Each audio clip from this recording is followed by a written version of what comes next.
Everyone, it's Delana. Welcome back to my channel. Today I want to give an update on the Blake Lively Justin Baldoni lawsuit.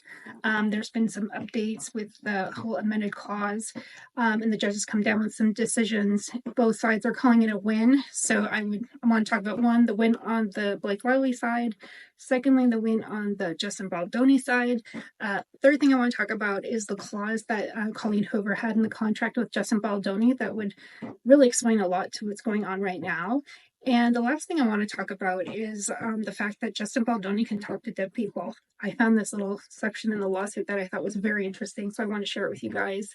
But if you believe in that kind of stuff, it sounds kind of crazy. It's a crazy story. So stick with me for that. Please like, subscribe. I really appreciate all the subscriptions. So stick with me. We're going to break it down. So the first thing I want to talk about is the win on the Blake Lively side. So the judges come down with a ruling to say that some of the information can be for AEO, which is attorney eyes only.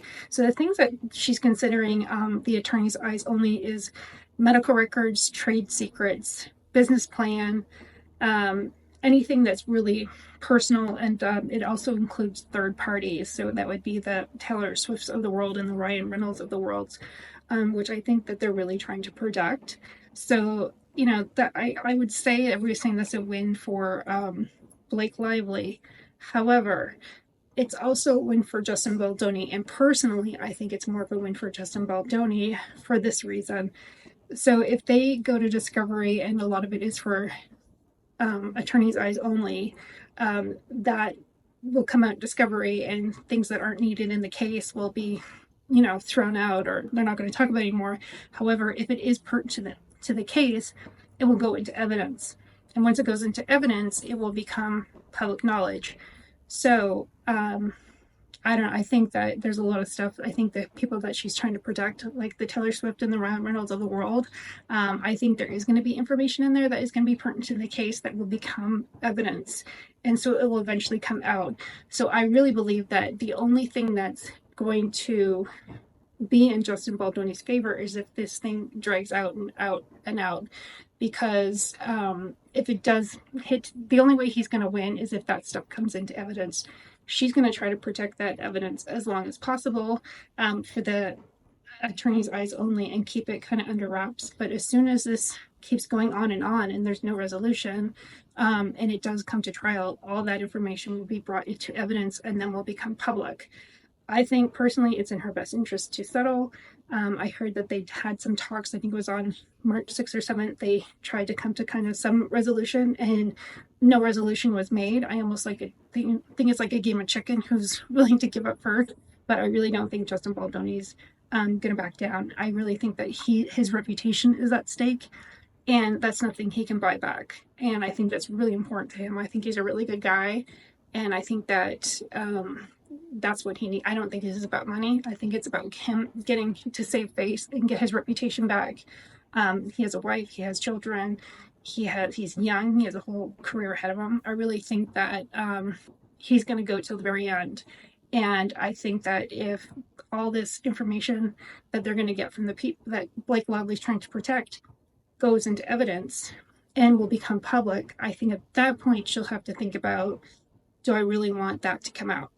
And I know that really the Taylor Swifts and the Ryan Reynolds of the world are not going to want any of that information coming out. So that will be very interesting to see. So the second thing I want to talk about is the clause, and we'll talk about that next.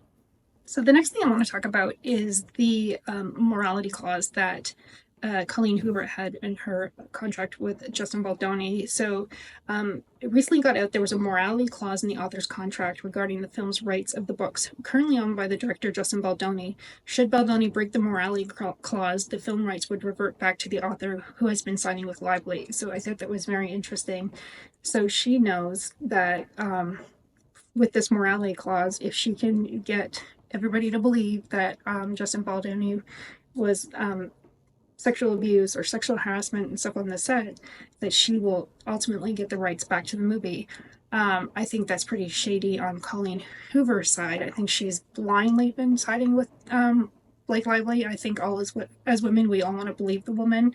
When someone comes at you, first thing that you want to do is, if a lady comes to you and says, oh, I've been sexually harassed or abused, I think it's our automatic gut reaction.